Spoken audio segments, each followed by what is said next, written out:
Sometimes you just want to light a fire quick.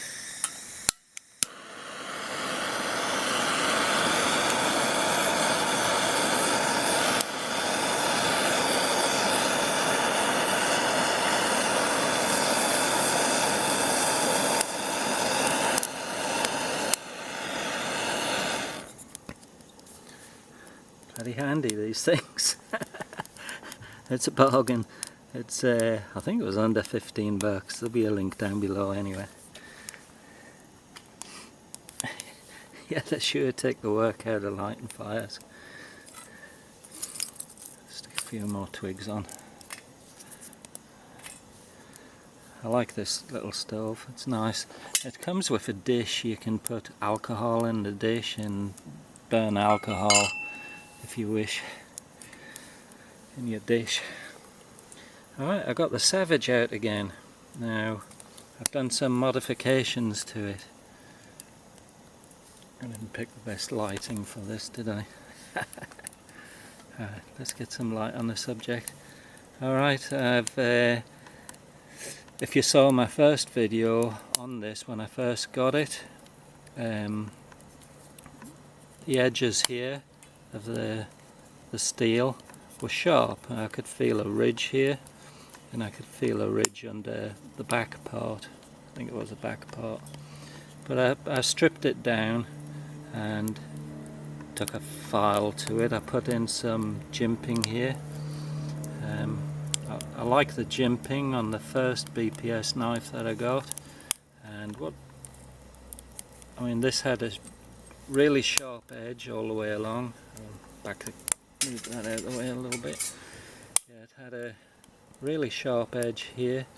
This part of it is still sharp for striking fire steels, but I wanted this bit smoothed out here.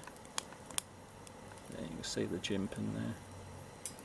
I wanted this smoothed out where I'm going to put my thumb, and I wanted like all the sharp edges where my fingers go, that down here, smoothed all that out. On the back here where your paracord goes, that's all smoothed out now. That was all sharp before, and it's all polished out and polished the hole out so it won't cut any string. You know, you put your paracord through there, you don't want it fraying. And I smoothed out the blade because you can see the lines in there.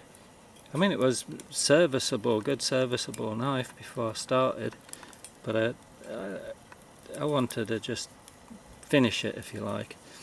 And so this is all smoothed out. It feels real silky smooth now. You still see them ridges, but it is silky smooth. And I knocked a bit of the edge off here, but it'll still strike up a fire steel as good as most knives will.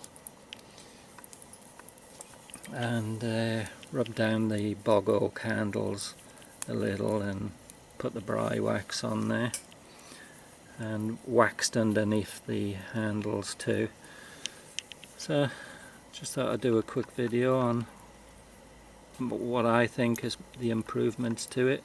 I mean, that's really great. I love that, because I like this knife a lot. So the bits that were bugging me, I just had to deal with them.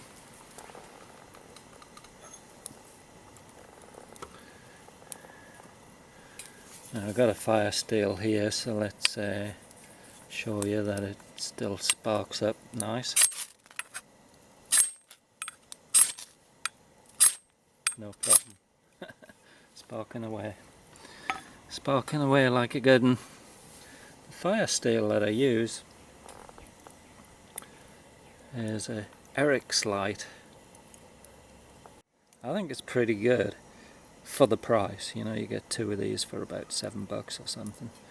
Also links below. But the really good ones you gotta pay a bit more for, like $30 or something. Them octagonal ones, and they are brilliant. I've used one. I don't own one, but they are fantastic. I'll have to get one day, but I've got two of these ones and they work good for me. But the other ones are awesome.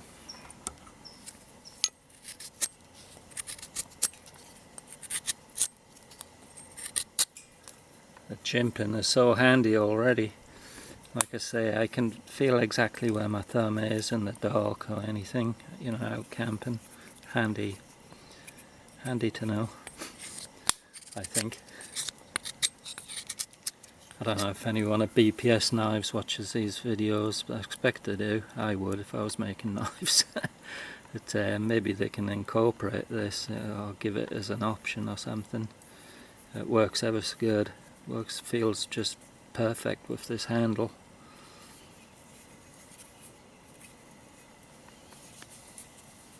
They rub Danish oil into their handles, which is great. I'm a big fan of Danish oil, but I wanted to try the bry wax. I am a fan of wax on handles too.